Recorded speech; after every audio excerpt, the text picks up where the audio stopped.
Sheila gitaris band Kotak, bagikan kisah mengejar mimpi jadi musisi, sampai-sampai 3 hari tidak makan. Begini kisahnya, gitaris band Kotak, Mario Marcella, mengenang perjuangan mengejar mimpi menjadi seorang musisi.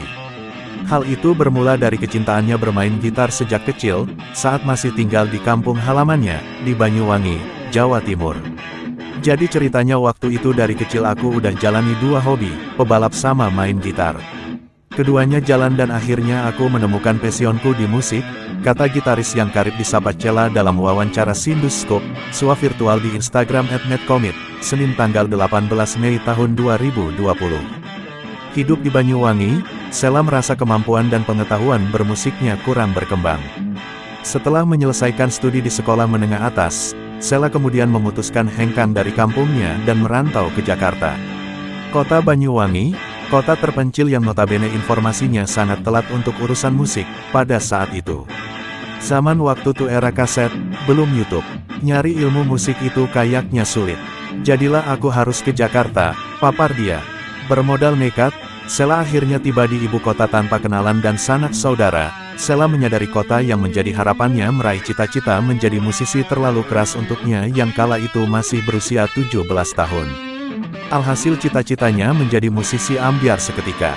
Ketika sampai di Jakarta, apa yang saya impikan di Banyuwangi ambyar. Di luar ekspektasi, karena Jakarta itu keras. Kehidupan jauh lebih mahal. Kedua, lingkungan jauh beda, ujarnya. Semasa di Jakarta, Sheila bekerja serabutan agar kebutuhan perut terpenuhi. Sebab, kalau tidak begitu, beberapa kali dia kehabisan duit sampai puasa berhari-hari dan tidak makan. Momen paling diingat adalah di mana waktu itu saya 3 hari tidak makan. Cuma mampu beli kacang sebungkus Rp500 perak. Waktu itu ada rokok, ngirit beli yang lintingan. Saat itu cuma bisa ngopi sama makan kacang buat nahan lapar, ungkap dia.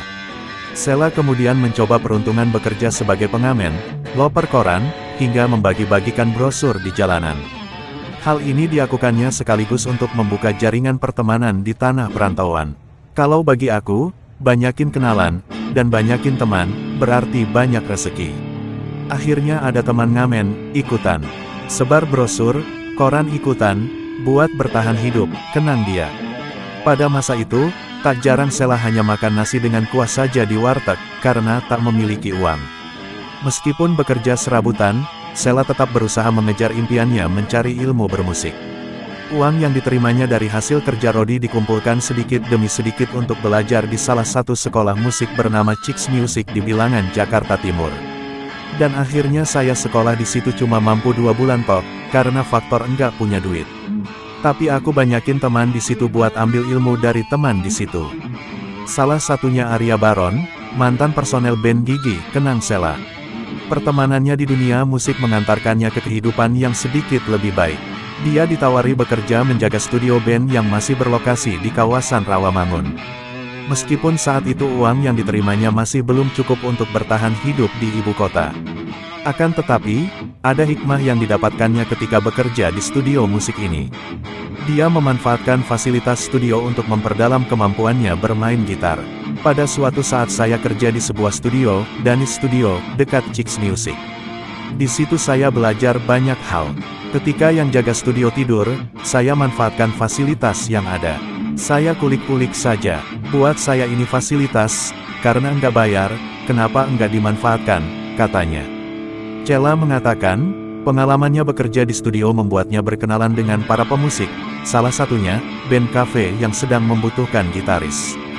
Melihat kepiawaian Sheila bermusik serta kepandaiannya berkawan membuatnya diajak bergabung menjadi gitaris di band tersebut. Setelah beberapa waktu bermusik bersama, salah satu basis dari band cafe bernama Hatta mengajaknya mengikuti audisi The Dream Band.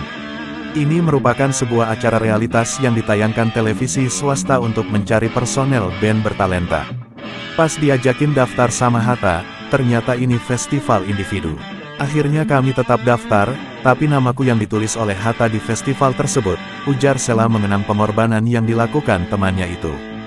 Berkat kemampuan dan karakternya bermain gitar, Sheila berhasil menjadi salah satu pemenang di festival Dream Band. Dari sana Sheila berkenalan dengan jebolan Dream Band lainnya dan membentuk grup musik Kotak dengan formasi awal Paret, vokal Ices, bass celak gitar, dan Posan, drum. Hingga kini, band Kotak masih tetap eksis dan terus berkarya di usianya yang nyaris menyentuh 16 tahun.